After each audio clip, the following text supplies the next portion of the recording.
For latest news, subscribe our channel and press the bell icon to never miss any news.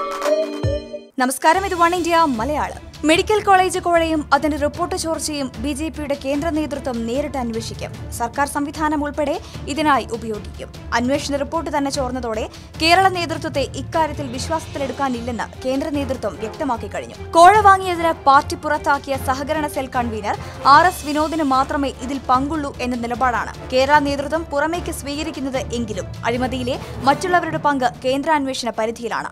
അതിനിടെ RSSും സംസ്ഥാനത്തെ BJP നേതാക്കളുടെ സ്വത്ത് വിവരങ്ങളെക്കുറിച്ച് രഹസ്യമായ പരിശോധന തുടങ്ങി. നേരത്തെ തന്നെ ഇത് തുടങ്ങിവെച്ചുവെങ്കിലും ജില്ലാതല നേതാക്കൾ വരെ കോടികളുടെ അഴിമതി നടത്തുന്നുവെന്ന് തെളിഞ്ഞതോടെ കൂടുതൽ അന്വേഷണം വ്യാപിപ്പിക്കാനാണ് തീരുമാനം. സംഭവിച്ച കാര്യങ്ങളിലുള്ള കടുത്ത അതൃപ്തി RSSൽ നിന്ന് BJPയിലേക്ക് നിയോഗിച്ച സംഘടനാ സെക്രട്ടറിമാരായ M ഗണേശനെയും K സുഭാഷിനെയും സംഘം അറിയിച്ചു.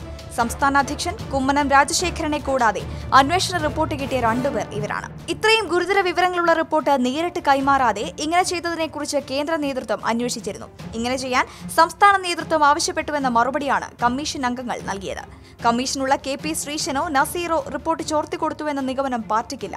എന്നാൽ ഗൗരവത്തോടെ കൈകാര്യം ചെയ്തു എന്ന സന്ദേഹമുണ്ട്. PS ശ്രീധരൻപിള്ളയും V മുരളീധരനും പ്രസിഡന്റായിരുന്ന ഘട്ടത്തിൽ പാർട്ടി കേന്ദ്രത്തിൽ വിലക്കുണ്ടായിരുന്നയാളാണ് വിനോദ്. കുമ്മനം പ്രസിഡന്റായ ശേഷമാണ് ഇയാൾ പാർട്ടി നേതൃത്വവുമായി വീണ്ടും സമ്പർക്കത്തിലാകുന്നത്. സംസ്ഥാന ജനറൽ സെക്രട്ടറി MT രമേശുമായുള്ള വ്യക്തിബന്ധമാണ് ഇതിന് വഴിയൊരുക്കിയത് എന്നും പറയുന്നു. വിനോദ് എങ്ങനെ സംസ്ഥാന സമിതിയിൽ എത്തിയെന്ന കാര്യം പരിശോധിക്കണമെന്ന് ഭാരവാഹി യോഗത്തിൽ വൈസ് പ്രസിഡന്റ് PP വാവ ആവശ്യപ്പെട്ടത് ഈ ഉന്നതോടെയാണ്.